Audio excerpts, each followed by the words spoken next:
Hello students, today we are going to discuss the different numerical problems in genetics.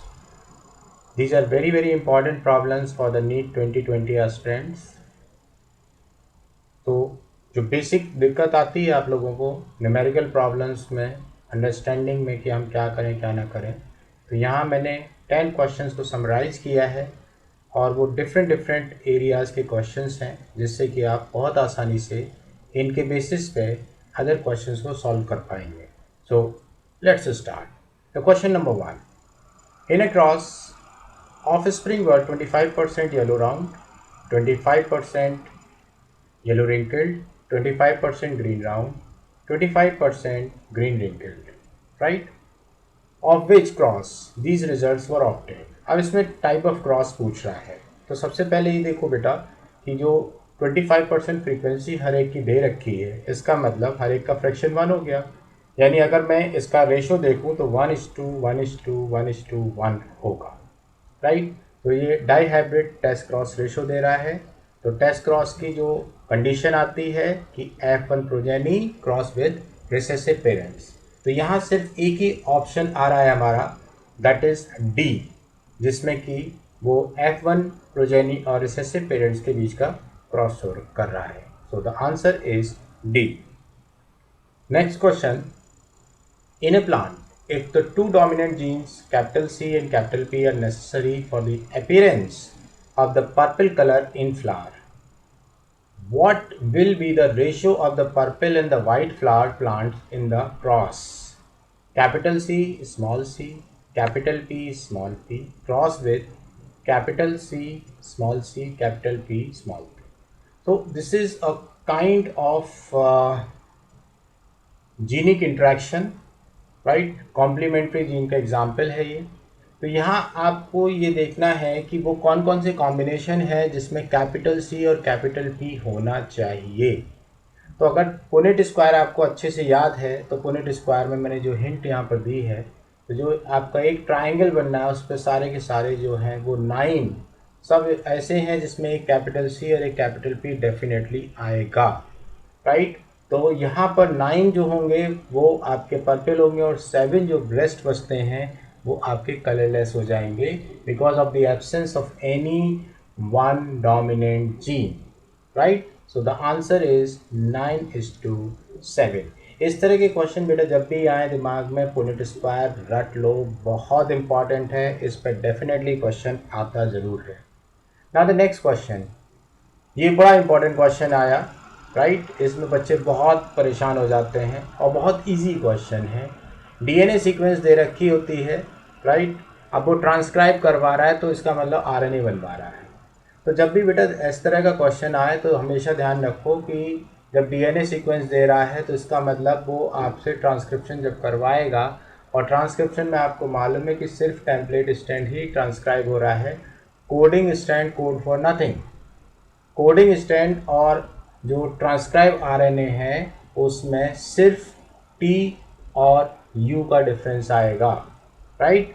तो यहाँ पर इतना आपको ध्यान रखना है कि जो आपका कोडिंग सीक्वेंस आएगा, जैसे अगर मैं इसका देखूँ तो कोडिंग सीक्वेंस मेरा TAA GC आएगा, right.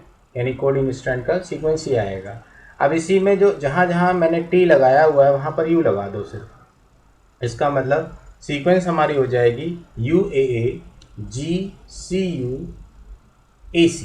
That is question answer is B. Now next. When a tall and red flower individual is crossed with a dwarf and white flower individual.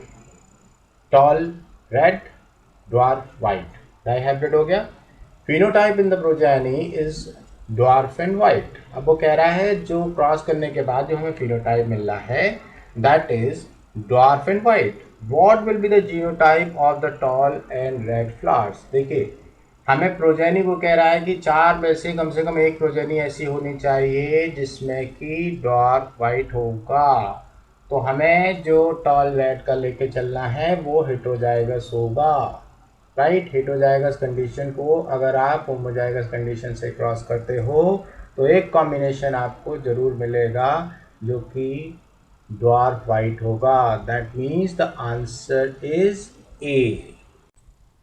Now next question, question number 5। There are three genes A, B, and C. Percentage of the crossing over between A and B 20, B and C 28, A and C 8. What is the sequence of the genes on the chromosome? बेटा जब भी इस तरह का question आए हमेशा एक चीज़ ध्यान रखो कि सबसे ज़्यादा जो परसेंटेज दे रखा हो, right, that is centimorgan basically. तो रैंडमली आप क्रोमोसोम के ऊपर सबसे ज़्यादा जिसका परसेंटेज है उसको रख लो। अब यहाँ सबसे ज़्यादा परसेंटेज आपका आ रहा है बी सी का 28, 28 हमने रख दिया। अब हमें दूसरा जीन्स लेना ए। अब ए और बी के बीच में 20 आ रहा है और ए और सी के बीच में 8 आ रहा है। इसका मतलब अब इससे बाहर तो जाएंगे नहीं, तो बी और सी के बीच में कहीं पर भी आप जो यूनिट है उसके अकॉर्डिंग आप ए को रख सकते हो। The sequence is B A C, that is the answer is first. Now the next is question number 6.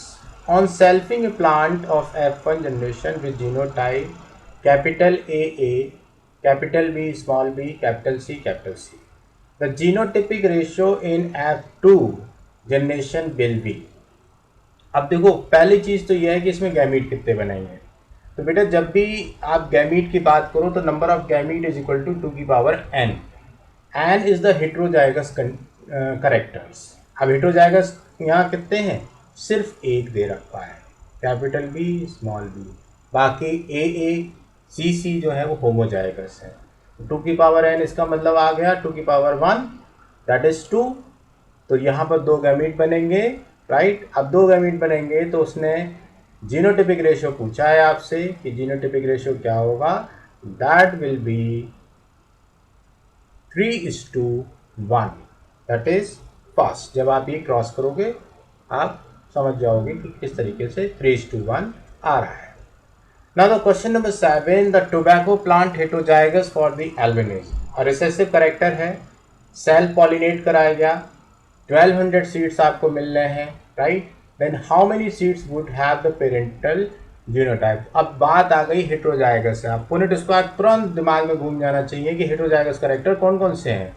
तो अगर आप एक स्ट्रेट लाइन देखो, जो मैंने पहला ट्राइंगल लास्ट ट्राइंगल आपको बताया है, तो उस पर जो स्ट्रेट लाइन जा रही है, इंक्लाइन कर रही है, तो सिर्फ 4 ऐसे हैं जो हेट्रोजाइगस आते हैं, फुल्ली हेट्रोजाइगस हैं, राइट। तो हम 1200 को 4 से डिवाइड कर दें तो सीधे सीधे हमें 300 मिल जाता है। So answer is a.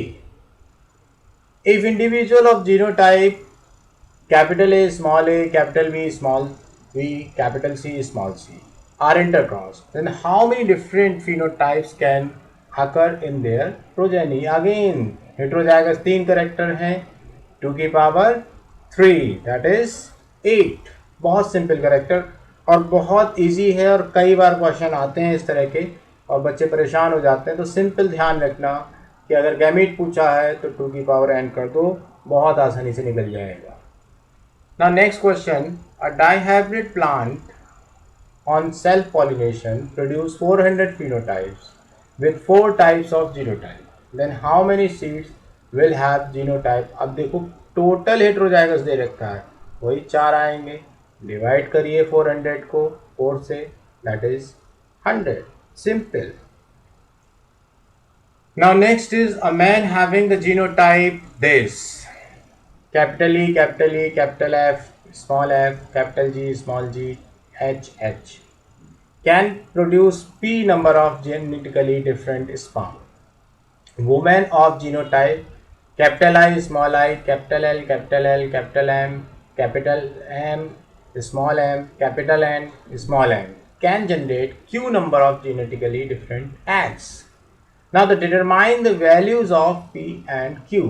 अब देखो पहले वाले में अगर आप देखो तो 1 2 करेक्टर आ रहे हैं हेट्रोजाइगस, दूसरे कॉम्बिनेशन में देखो तो 3 करेक्टर आ रहे हैं, यानी फर्स्ट पे आप लगाओगे 2 की पावर 2, दैट इज 4, और दूसरे पे लगाएंगे आप 2 की पावर 3, दैट इज 8। इसका मतलब हमारा 4 और 8 आना चाहिए, that is answer number B is correct। So these are the 10 different questions, and I hope they definitely clear your concept, and easily you can solve the different problems based on these 10 questions.